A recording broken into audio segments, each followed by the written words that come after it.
What's good? It's Josh Alexander, and you tuned into the Weather Watcher. FaceTime with my brothers when we find the time. Overwhelmed with work, I'm stressed, I gotta find a compromise. 25, no crisis, but this life is mid. Dreaming about the places I ain't never been. Talking about this shit don't give, gotta put in work to win. Welcome in. Thank you, Josh, for sitting down with us at the Weather Watcher. It's good to be here, man. Yeah, at home. Oh, yeah. Live in your studio. Yeah. The Soul Chamber, you feel me? Straight up. So go ahead and introduce yourself to the people that don't know and let them know who you are and what you do. So I'm Josh Alexander. I make music, you know. What was it like growing up and what made you kind of that creative personality? Shit. I can't really pinpoint it to a specific time in my life. I just feel like my whole life I was just surrounded by like creative people, you know, like my cousins, my dad, my brother, everybody was into something creative, painting, drawing, mainly things of like fine arts and so on and so forth. But like I had people in my life that did music, and at some point I just kind of figured that that's what I wanted to do. You know, started off like it was like dancing at first, you know, turfing, pop locking, shit like that. And then it was writing poetry. I picked up the guitar when I was in middle school. I must have been like 12. And it just kind of all collectively started becoming a thing where I wanted to pursue it one way or another. And it's crazy to think back because, you know, at some point you're like, I want to do music. I just don't know how music is even made. So you just kind of do what you do. You know, you make songs on a fucking 6-string or a piano or whatever. And you just kind of sponge it all in as you go. So It's been a process for sure. So once you kind of built up that skill set and really wanted to create things with it and put it to good use, what was that like? What was that first opportunity you got to really get to record something or even have that urge to permanently create something for others to consume? Again, tough question, because I remember the first time I recorded a song, I did it in my living room on like a $30 mic that I got at Best Buy, and it was a remix of an already existing song, and it just felt good to finish something and put it out and be like, wow, like I did it. Like it was a moment where, again, going back to the whole thing, you don't know how music is made. When you finally do it and you figure it out and you see the process, you know, on screen, and you see what you have to do to make it sound right, you start realizing like, oh, it's more than just a song. It's like all these micro details that you put into it. So you feel accomplished through that, but then you start getting better at it, and then you start over analyzing your shit. You start picking it apart, becoming a perfectionist, and blah blah blah. And then I think the next milestone after that for me was the first time I performed, because I had been recording for so long. At that point I had been recording for about 4 years. I was like 19 going on 20 the very first time I got a show. Shout out Lil Traffic, by the way. He was actually the first person put me onto a show. Him and it was Daniel Cruz, 1197, everybody knows him as now.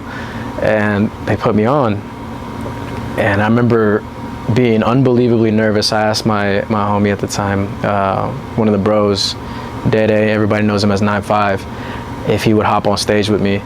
To like, he used to like tut. He was like fucking mad nice with the tuts and shit. So I told him like, can you like dance while I'm, you know, make it a little easier for me. And it turned out to be, the longest and yet the shortest like 15 minutes of my life. Is like the first 30 seconds of the beat when it dropped was like nerve-wracking, terrifying. I was just fucking, oh my god, I can't do this, you know, heart just pop pop pop.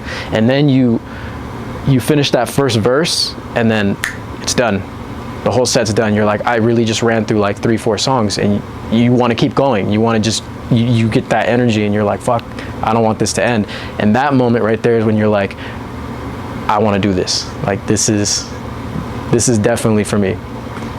So I already known that at that point. By the time I was 19, 20, when I did that first show, I'd already known I wanted to be an artist. But it's the affirmation you give to yourself when you accomplish that milestone that you didn't think you could do, and you're like, it wasn't so bad. In fact, it was the opposite. It was great. I felt great, you know, and now I want to go be great. So yeah. Oh yeah, good feedback's always a tell sign for good affirmation and validating what you're trying to do creatively. Yeah. So, especially when it comes from yourself, like you hop off that stage or get off that mic, you take off the headphones, and everybody in the room's like, "Oh shit!" Like everybody's cheering you on. You like, damn, that's the greatest feeling. So Yeah. from those early days, were you trying to figure out your sound, and meeting each milestone of like, I'm putting out a song, I did a project, I got some shows, I've got new ears, strangers to hear my music.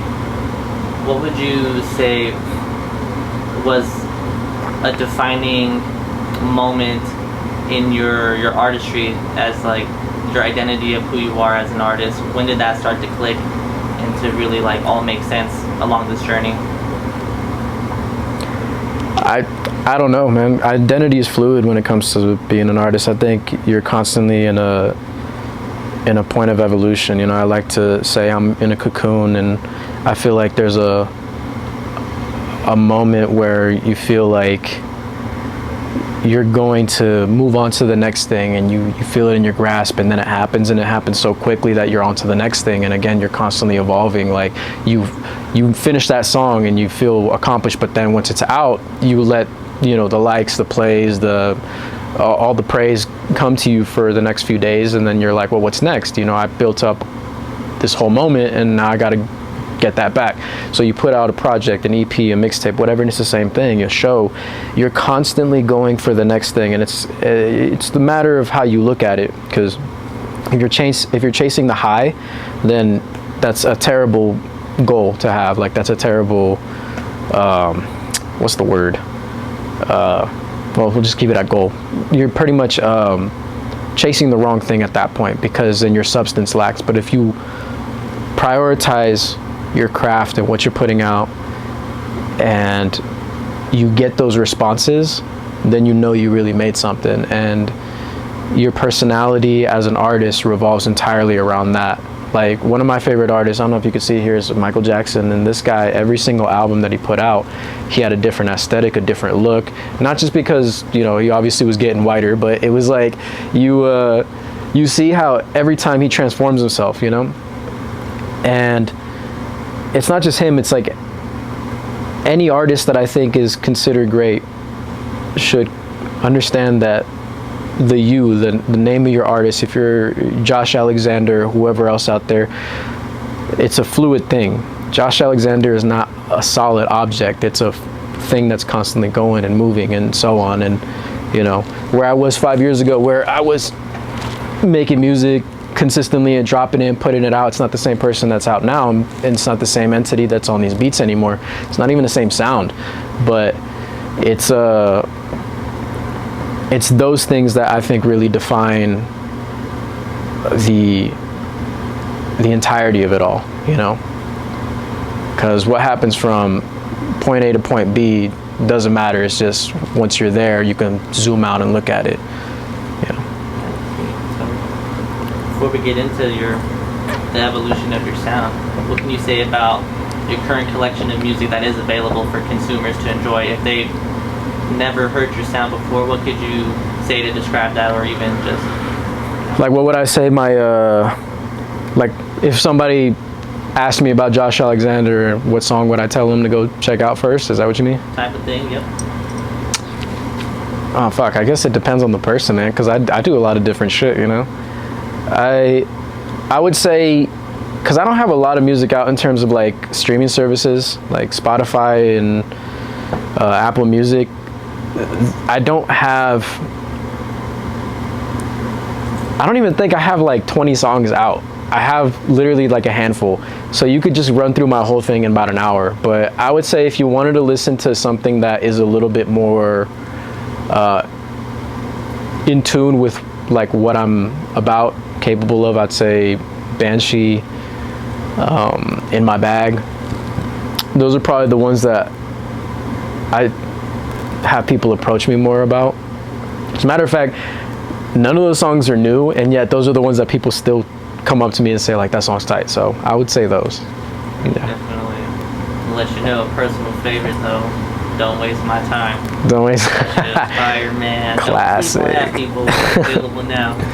As far as what you got going on right now? What's coming up next? What can you reveal next about the sounds people will be hearing from Josh Alexander in the future?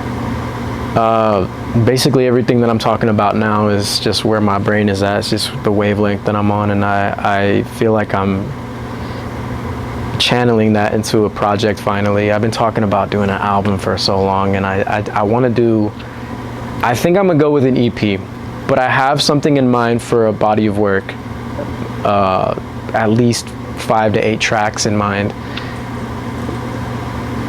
I'm not gonna release the title yet.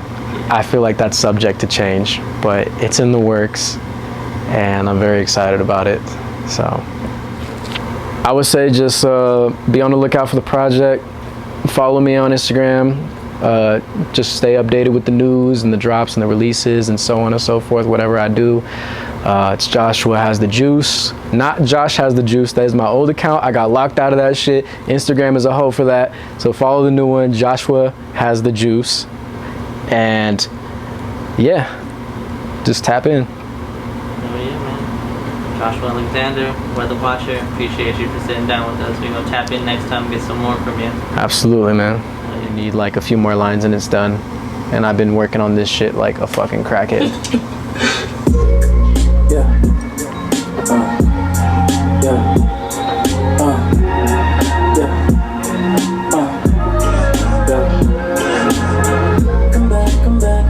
Come back to me, shawty, you know.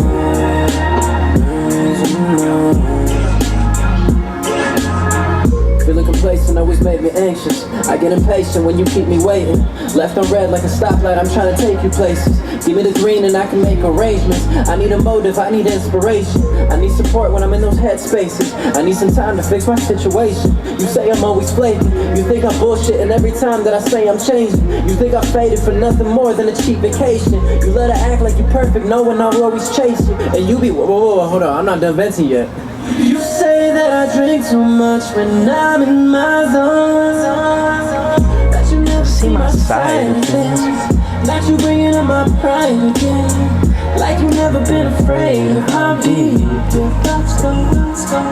Sativa all on me. I really need some indica to feel my needs. These rappers out here faking, that's all we see. They looking like replacements to Squad and G. Been at this shit for years, so we do it with ease. Showing love to peers while they jocking the steez. You shit about the drop, so haters get on your knees. This shit will never stop, they better get up to speed, yeah.